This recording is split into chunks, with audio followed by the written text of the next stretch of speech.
palavra de Deus nós temos em mãos para estudar. Vamos orar? Obrigado, bom Deus, porque nesta manhã o nosso coração está feliz porque estamos na tua presença, no teu santuário, na tua casa de habitação, aonde o Senhor manifesta a tua glória, aonde o teu amor, a tua bondade, o teu perdão, aonde alcançamos restauração. Fala o nosso coração mais uma vez, no nome de Jesus. Amém. A nossa série tem sido a batalha pela conquista da mente. O que quer dizer? O grande conflito cósmico para ganhar o coração, a mente do ser humano. Capítulo 8 e o versículo 14 de Daniel. A Bíblia diz: até 2.300 tardes e manhãs e o santuário será purificado. O tema de hoje é 1844 e a purificação do santuário. Amados, nós não podemos esquecer que a nossa mente e o nosso coração é o alvo, é a meta a ser alcançada pelo bem e pelo mal. Fique claro isso para você. Nós estudamos no nosso último encontro a respeito de dois santuários, o santuário celestial e o santuário terrestre. Nós descobrimos que devido ao pecado de Adão e Eva, nós temos agora então a contaminação do santuário celestial, porque é registrado uma impureza, e nós temos a contaminação do santuário terrestre no coração e na mente de Adão e Eva, porque eles foram infectados pelo vírus do pecado. Agora então resta-se a necessidade do plano da salvação. Deus vem em Gênesis capítulo 3, verso 15, e Deus garante que aquele que infectou o santuário da alma do homem, ele seria o quê? Destruído. A serpente seria esmagada a sua cabeça. E nós estudamos em Apocalipse capítulo 12, versículo 10, que quando Cristo morreu na cruz, veio a salvação, veio o poder, e agora então Satanás o quê? Está decretado, no momento em que Cristo morre na cruz e ressuscita, decretado o seu destino. Então agora, no livro de Daniel, nós encontramos Daniel conhecendo a respeito da mais longa e extensa visão, ou profecia, 2.300 tardes e manhã. Nós estudamos aqui no último encontro, nesse gráfico, que a profecia das 2.300 tardes e manhãs, ela começou no ano 457. Ao você estudar o capítulo 9 de Daniel, você encontra que quando foi feito o decreto de Artaxerxes, começa-se então agora um período de 70 semanas, ou 490 anos, determinados, separados, exclusivo para os judeus. Por quê? Porque este seria o período de uma misericórdia especial de Deus, para que Deus aplicasse o juízo punitivo ou juízo salvífico para com os judeus. No ano 70, eles experimentaram a destruição da cidade e do santuário. No ano 34, encerrou-se a misericórdia com a morte no martírio de Estevão. Por que eu estou falando isso? Porque sem essa informação, sem este conhecimento histórico, nós não podemos entrar na profecia das 2.300 tardes e manhãs e descobrir que as 2.300 tardes e manhãs é o processo especial que inicia-se o juízo investigativo, ou a purificação do santuário celestial, e uma obra especial de purificação no santuário da alma. Então agora, meus amados, Daniel, ele recebe uma ordem, Daniel capítulo 12, versículo 4, ele recebe uma ordem para selar o livro que ele escreveu, que este livro estaria selado e fechado até o tempo do fim. Descobrimos que o tempo do fim, ele começou no momento em que cerrou o reinado do chifre pequeno. O reinado do chifre pequeno se encerrou no ano 1798, porque ele começou em 538. Então começa-se a profecia das 1260 dias, ou 1260 anos de perseguição e de lançar-se a verdade do santuário por terra, que é a verdade a respeito de Jesus. Como está aqui, por exemplo, vocês podem ver essa declaração. Todo o simbolismo do santuário, ele converge na pessoa de Cristo. Por quê? Porque o santuário fala de cordeiro, Cristo é o cordeiro que derramou o seu sangue. Porque o santuário fala de intercessor, Cristo é o mediador entre Deus e os homens. Porque o santuário fala do dia da expiação, ou o dia da purificação, ou o dia do juízo, que é o que nós vamos estudar hoje. Daniel, então, agora ele tem que encerrar, fechar o livro, e um dia esse livro seria aberto. Esse livro, porque ele foi fechado até o tempo do fim, esse livro teria que ser começado a ser estudado, a ser aberto a partir de 1798. Por mais que a partir do ano 1700, 1730, nós já tínhamos no mundo pessoas estudando o livro de Daniel, mas não de forma tão enfática como nós vamos estudar um pouquinho mais à frente, Guilherme Miller. Então agora eu convido você para Daniel capítulo 12, versículo 4, que diz que o livro de Daniel, ele seria estudado, ele seria esquadrinhado, ele seria investigado. Daniel capítulo 12, o versículo 4, diz para nós, no final do verso: e o saber se multiplicará, a ciência do conhecimento do livro de Daniel, que seria aberto, seria então agora apresentado para todo o mundo. Apocalipse capítulo 10 e o versículo 10. Amados, você que nos assiste aí pela internet, estamos felizes porque você está conectado, conectada, mas todos precisamos estudar as profecias, porque são profecias que se cumpriram parcialmente no passado e que elas se cumprem no presente e no futuro próximo. Como povo de Deus, como remanescente fiel para os últimos dias, precisamos saber das profecias. Capítulo 10 de Apocalipse tem ligação com Daniel capítulo 12 e o versículo 4, porque Daniel 12, verso 4 fala para nós que o livro seria aberto e seria investigado.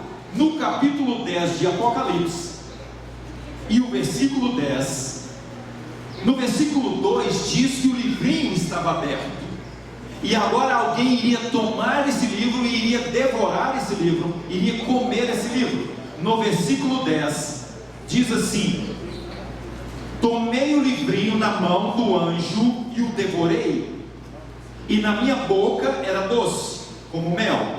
Quando porém o comi, o meu estômago ficou amargo. O que nós encontramos aqui? Qual o livrinho que ele tomou? O livrinho que esteve fechado. O único livro que estava fechado era o livro de Daniel, e o único livro que na profecia foi fechado e foi aberto é o livro de Daniel. Agora então, em Daniel aqui, nós encontramos alguns detalhes. Dá uma respirada. Todo o livro de Daniel está com um foco no grande conflito cósmico. Por que o livro de Daniel é importante? Porque o livro de Daniel, ele desvenda os mistérios do grande conflito cósmico, da grande batalha para a conquista do coração e da mente do ser humano. Por quê? Porque a mente é a capital do corpo.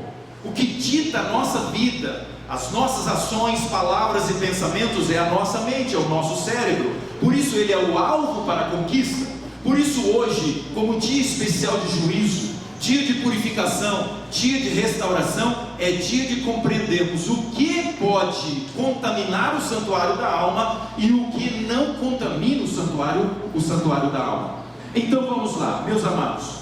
3 coisas importantes no livro de Daniel precisamos conhecer. Daniel dá destaque aos reinos perecíveis, a estátua de capítulo 2 e também o capítulo 7, os animais. Daniel destaca o chifre pequeno, como aquele capítulo 7, que lançou a verdade do santuário por terra, e a verdade do santuário é Jesus, é o seu ministério para a salvação, para a redenção da humanidade, e ele perseguiu quem? Ele perseguiu os santos fiéis de Deus. Estudamos aqui que nos últimos dias o chifre pequeno retomará sua força mundial, universal, e ele vai perseguir novamente os fiéis. Hoje é dia de nos prepararmos, para que como remanescente fiel naquele dia, a gente possa o quê? Dizer sim para Deus e não para o chifre pequeno. Quando vier a prova final, a gente tenha força, tenhamos condições de permanecer ao lado de Cristo. E terceiro, no capítulo 9 de Daniel, nós encontramos agora o juízo sobre os judeus, porque um tempo determinado para o seu povo, e os judeus então foram reprovados, e eles foram punidos, e eles então foram perderam a eleição divina como povo de Deus. No livro de Daniel, nós encontramos no capítulo 8 e o versículo 14, a purificação do santuário. Aquele santuário que foi contaminado, que foi lançado, a verdade, por terra, ele agora seria o quê? Purificado. Amados, vamos então agora conhecer um pouco mais a respeito dessa profecia. Apocalipse, capítulo 14 e o versículo 6. João agora apresenta a respeito de um mensageiro. João agora apresenta uma mensagem do Evangelho Eterno. Capítulo 14, versículo 6. Vi outro anjo voando pelo meio do céu, tendo o Evangelho Eterno. Verso 7. E o Evangelho Eterno era: temei a Deus e dai-lhe glória, pois é chegada a hora do seu juízo. O que nós encontramos aqui? Um anjo que está voando, ele está com pressa, e ele está voando pelo meio do céu, porque ele tem uma mensagem mundial, e esta mensagem precisaria chegar a todos os corações. O que mais nós encontramos no texto? A mensagem era de que chegou a hora do juízo. Que juízo é esse? Que profecia é esta que se cumpriria agora, com esse anjo, com esta maneira especial de ser pregado o Evangelho? Quem foi ao longo da história que pregou intensamente a mensagem do juízo, da purificação do santuário e da volta de Jesus? Só existe um nome em todo o planeta. Você pergunta, Martinho Lutero falou da volta de Jesus? Falou, inclusive ele falou cerca de 300 anos antes do surgimento de Guilherme Miller. Ele disse que Jesus voltaria, mas ele não cumpriu todos os requisitos do cumprimento profético como Guilherme Miller, porque Guilherme Miller, a partir de 1816 até o ano 1818, ele estudou intensamente o livro de Daniel, e ele descobriu, Daniel capítulo 8, verso 14, a purificação do santuário, que isso aconteceria na visão dele por volta do ano 1843 e 1844, e que o santuário que seria purificado na visão dele era o santuário terrestre. Agora então, o que acontece? Guilherme Miller, ele se equivocou no acontecimento de que a purificação do santuário seria terrestre, mas ela seria celestial. Agora Guilherme Miller, no ano 1831 em diante, ele começa a pregar intensamente essa mensagem. Há muitas conversões, são milhares de pessoas que aceitam essa mensagem. No dia 22 de outubro de 1844, eles esperaram a volta de Jesus até meia-noite. Jesus não voltou, eles passaram a noite inteira em pranto, chorando, e no outro dia acontece algo maravilhoso para aquele grupo. Vamos lá, uma pausa. O que foi que aconteceu aqui? Apocalipse 10, cumprimento. Eles comeram o livro de Daniel, eles devoraram, e na hora que eles estavam estudando, pregando, eles estavam agora maravilhados com a mensagem da volta de Jesus. Amados irmãos, não se esqueça, eles se desfizeram desse mundo por causa de um outro mundo. E o meu convite nesta manhã é que desfaçamos deste mundo, das atrações, dos encantos desta vida, para que nós possamos almejar verdadeiramente a volta de Jesus. Amém? É esse o seu desejo? É esse o meu desejo? O que acontece agora então? Foi muito doce mas no dia 22 de outubro foi amarga a decepção, o desapontamento, porque Jesus não voltou. Cumprimento o quê? Foi amargo ao estômago. Comeu o livro, mas foi amargo, quando eles estavam agora digerindo a mensagem, no dia, no momento, na hora da volta, Jesus não vem. No outro dia então, eles agora vão orar e buscar a Deus esclarecimento do que foi que aconteceu, e Deus começa a desvendar para eles agora a mais maravilhosa mensagem que nós conhecemos, a mensagem do santuário. Eu quero convidar você para entender por que esse assunto precisa ser conhecido por nós. No livro Evangelismo, na página 221, a compreensão correta do ministério do santuário celestial constitui o alicerce de nossa fé. A base da nossa fé é a doutrina do santuário, porque a doutrina do santuário envolve todas as doutrinas, todos os princípios de vida cristã. Por quê? Porque a doutrina do santuário, amados irmãos, é Jesus. Porque quando você e eu aceitamos a Jesus, Ele é o Senhor e Salvador da nossa vida. Porque quando nós entregamos o coração para Jesus, a nossa vida gira em torno de Jesus.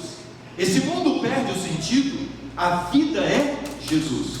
Por isso é a base da nossa fé, o ministério de Cristo no passado, o ministério de Cristo no presente. O que mais? Página 222, 223. Devemos ser estudantes diligentes da profecia. Não devemos sossegar sem que entendamos claramente o assunto do santuário. Você precisa comer? Precisa, mas você não pode sossegar no conhecimento do. Você precisa dormir? Precisa, mas você não pode sossegar sem compreensão do conhecimento da mensagem do santuário. Você precisa amar a sua família? Precisa, mas você não pode sossegar sem conhecer a mensagem do santuário. Queridos, nesta manhã, nesse momento, em nome de Jesus, o meu apelo é: vamos aprofundar a nossa relação com Jesus. Aí vamos compreender o que? A doutrina do santuário, a mensagem de salvação e de restauração do santuário. Amados, o assunto do santuário, Evangelismo 222, verte muita luz sobre nossa atitude. Quando você e eu compreendemos a mensagem do santuário, a nossa postura de vida é outra. Quando nós conhecemos verdadeiramente a mensagem do santuário, nosso hábito de vida, nossos costumes, nossas aspirações, nosso estilo de vida, nossa atitude é outra. Não somos desse mundo, somos do santuário celestial, amém? Amém. Olha o que mais diz. O assunto do santuário verte muita luz sobre a obra atual. Qual é a obra do remanescente nos últimos dias? Pregar e pregar e pregar e pregar e pregar o Evangelho, com a sua vida, com a sua postura, como transmitir a palavra por estudos bíblicos, trazer pessoas à igreja, orar pelas pessoas. Amados, a obra atual do povo de Deus é pregar o Evangelho, porque nós somos o povo de Deus.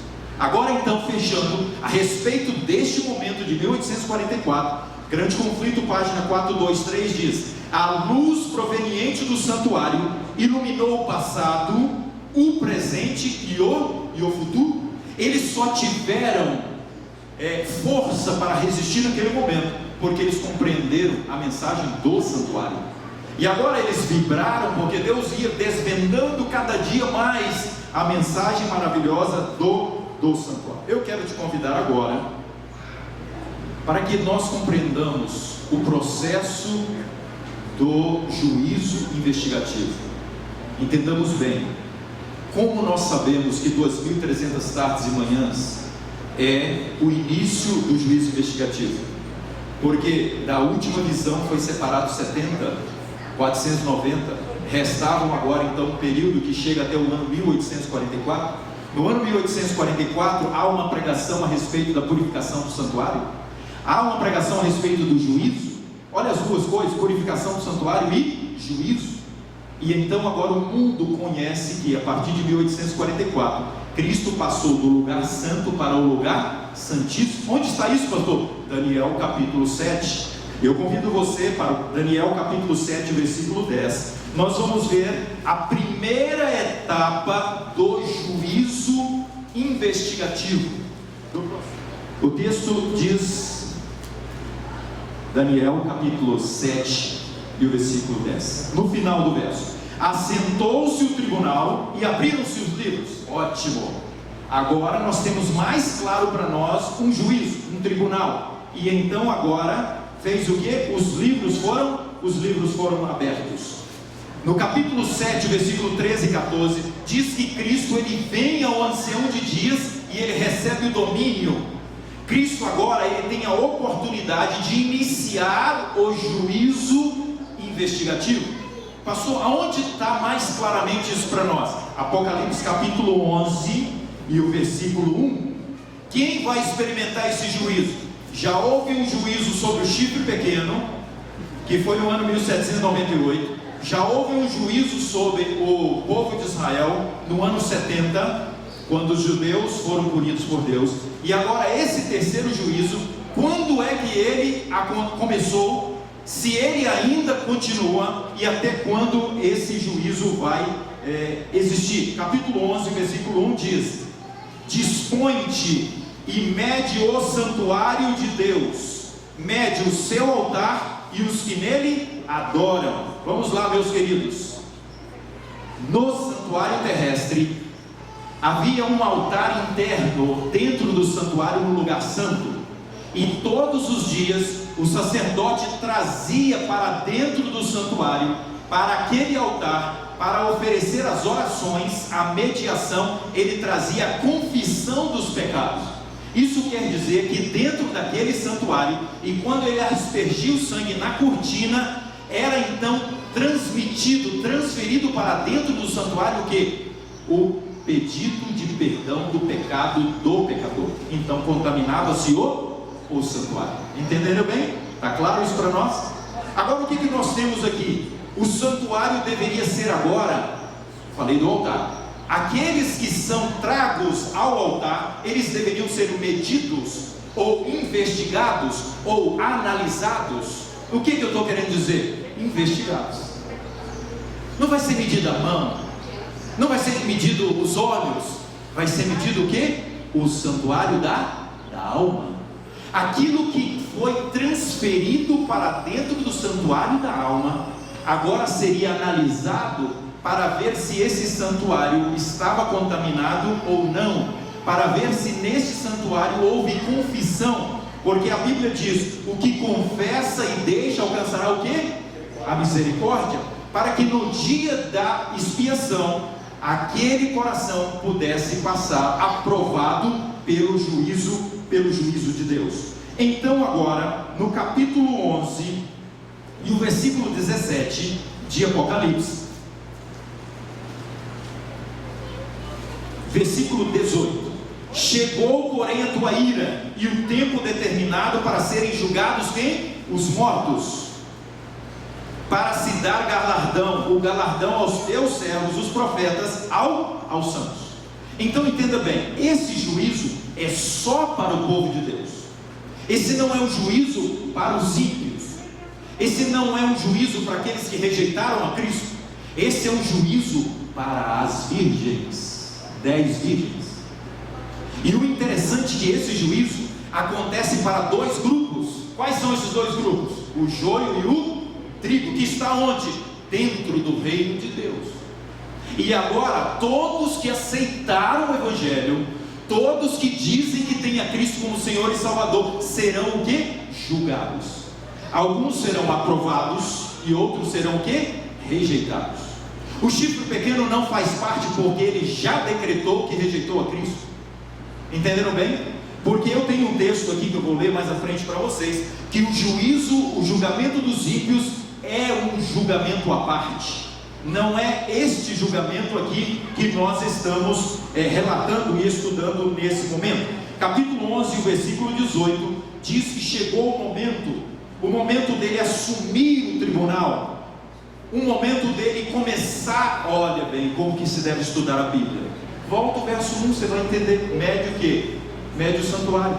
Mede o que? Mede as pessoas. Mede o que? Os adoradores. E agora no versículo 18 diz que chegou a hora de julgar quem? Os mortos os mortos, todos os mortos, e chegaria o momento do julgamento dos vivos.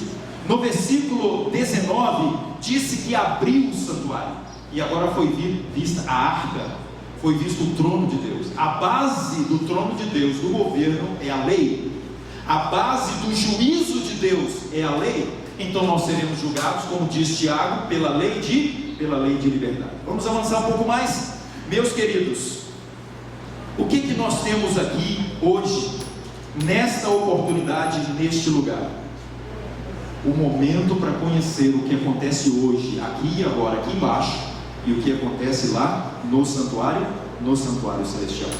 Eu já citei que Provérbios 28:13 diz: o que confessa e deixa vai alcançar o quê? Misericórdia. Então, o pecador que ia todos os dias ao santuário, ou ia quando pecava, oferecer o cordeiro, ele voltava justificado pela fé. Entenda bem. No dia em que Cristo morresse na cruz, ele se tornaria o verdadeiro Cordeiro de Deus que tira o pecado do mundo. Então, a partir daquele momento, os que morreram não sabiam que Cristo havia vindo e se tornado o Cordeiro de Deus, mas aqueles que estivessem vivos a partir daquele momento saberiam agora, pela fé autêntica, verdadeira, que o Cordeiro de Deus tira o pecado do mundo. Cristo em seu santuário, página 110. No cerimonial típico, somente os que tinham vindo perante Deus com confissão e arrependimento, e cujos pecados, por meio do sangue da oferta para o pecado, eram transferidos para dentro do santuário, é que tinham parte na cerimônia no dia da expiação. Entenda bem, só tem parte no dia da expiação, lá no passado, aqueles que haviam confessado os seus pecados e arrependido dos seus pecados. Aqueles que não fizeram isso, eles eram reprovados no dia da expiação. Vamos avançar um pouco mais? Eu tinha dito para vocês, está em Cristo seu santuário 110. O julgamento dos ímpios constitui uma obra distinta e separada. Amados irmãos, nós vimos em Daniel 7 e o versículo 10 que foi posto no tribunal e foram abertos os livros. Que livros são esses? Um deles, que nós vamos destacar agora, se chama livro memorial. É o livro que se registra toda a nossa vida, cada ato, cada olhar, cada pensamento, cada intenção. Como que isso acontece, pastor? O anjo relator vem todos os dias ao planeta Terra e ele analisa a vida. Então ele leva para o céu os registros.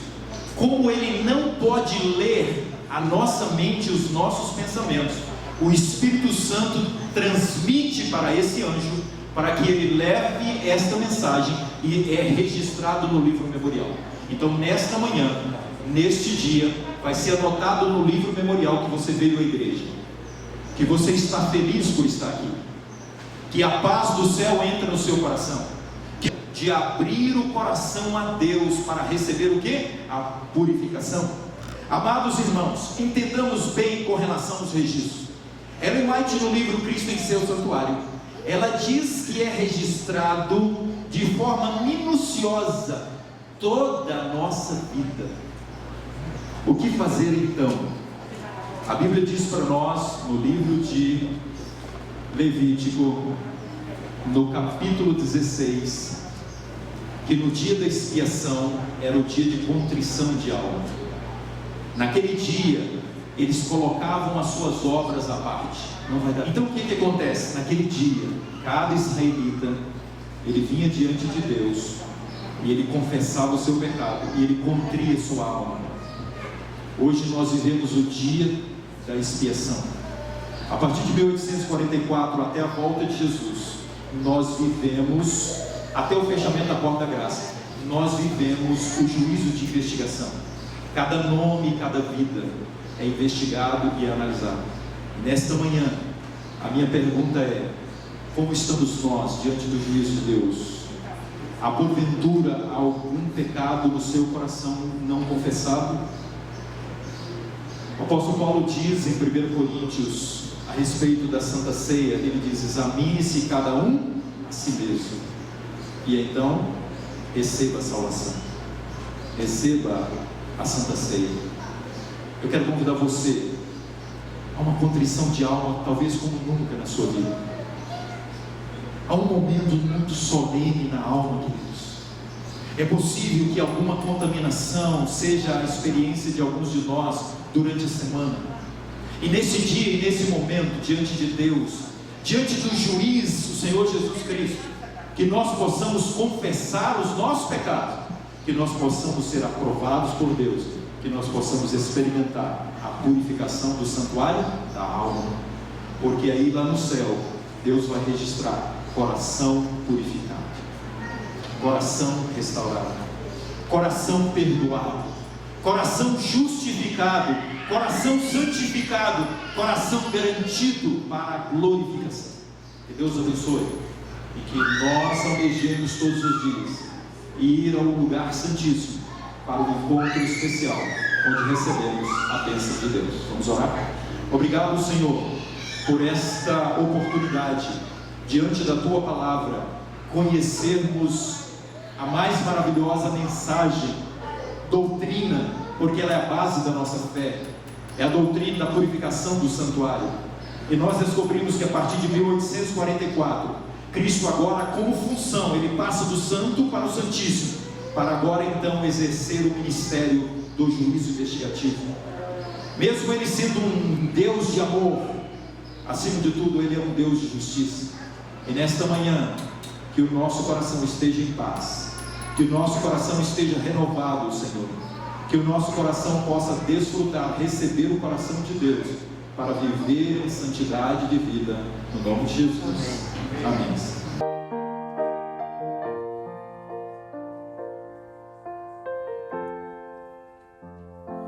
We have a high priest up in heaven. Hallelujah, oh hallelujah. He's our defender before the Father, in a temple made by God, not man. Behind the veil, in a place most holy. Hallelujah, oh hallelujah. Investigating, He clears the records of those redeemed by His own blood. He's blotting out my sins in the sanctuary.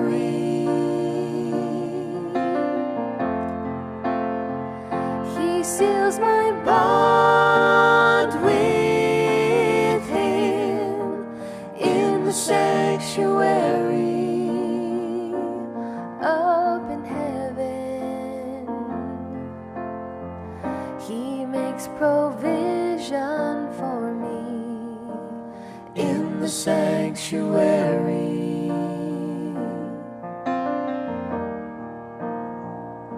He's purifying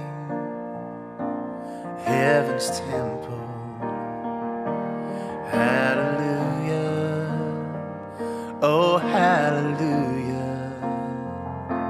In preparation for His returning, for those who love and follow Him.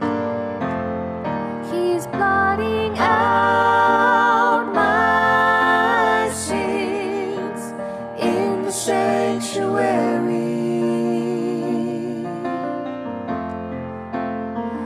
He seals my bond with Him in the sanctuary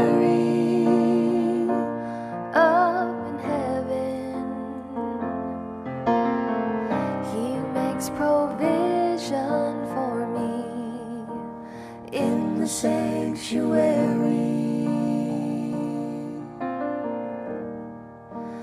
In the sanctuary.